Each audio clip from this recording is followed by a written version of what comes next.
Article 370 पर सुनवाई करेंगे सीजेआई चंद्रचूड़। बनाई नई संवैधानिक बेंच। सुप्रीम कोर्ट में 3 साल पहले लिस्ट हुआ था केस। सुप्रीम कोर्ट ने आखिरी बार दिसंबर 2019 में आर्टिकल 370 के खिलाफ दायर याचिकाओं की सुनवाई की थी।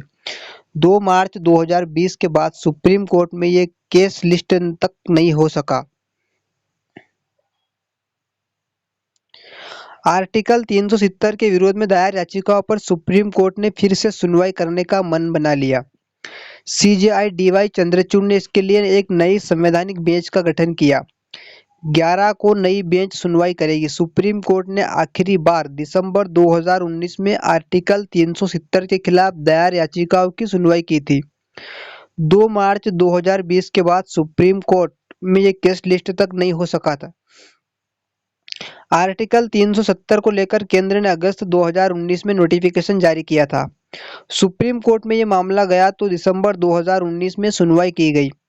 तब 5 जजों की बेंच के पास ये केस गया था। उस समय से सवाल उठ रहा था कि क्या इस मसले को संवैधानिक बेंच के पास भेजा जाए, क्योंकि प्रेमनाथ कौल बनाम संपत प्रकाश मामले में 2 विभिन्न मत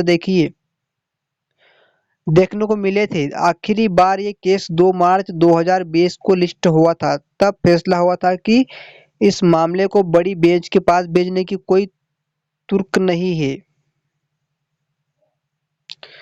सुप्रीम कोर्ट में 2 मार्च 2020 को आखिरी बार लिस्ट हुआ था केस।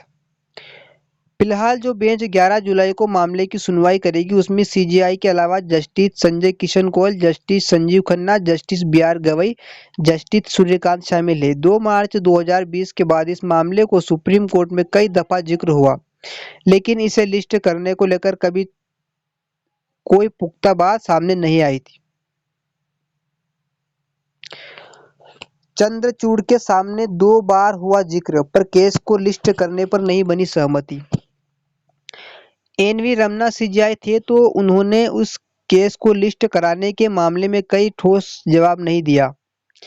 यूयू ललित के सीजेआई रहते दिसंबर 2022 में 370 से जुड़ी याचिकाओं को लिस्ट करने पर सहमति बनी थी, लेकिन सुनवाई नहीं हो सकी। उनके रिटायर होने के बाद सीजेआई चंद्रचूड़ के सामने 2 बार इस केस का जिक्र हुआ, लेकिन कोई फैसला नहीं हो सका। पिछली जिस बेंच ने मामले की सुनवाई की थी उसके सदस्यों से एनवी रमन्ना और सुभाष रेड्डी रिटायर हो चुके। बेंच के नए सदस्यों में सीजेआई के अलावा जस्टिस संजीव खन्ना है। गौरतलब है कि आर्टिकल 370 के जरिए जम्मू कश्मीर को विशेष दर्जा हासिल था, लेकिन 2019 में मोदी 2.0 ने इसे खत्म कर दिया गया। इसके मुताबिक संसद को राज्य में कानून लागू करने के लिए जम्मू और कश्मीर सरकार की मंजूरी की आवश्यकता है। रक्षा, विदेश मामलों, वित्त और संचार के मामलों को छोड़कर, लेकिन केंद्र ने 5 अगस्त 2019 को इसी को खत्म कर दिया।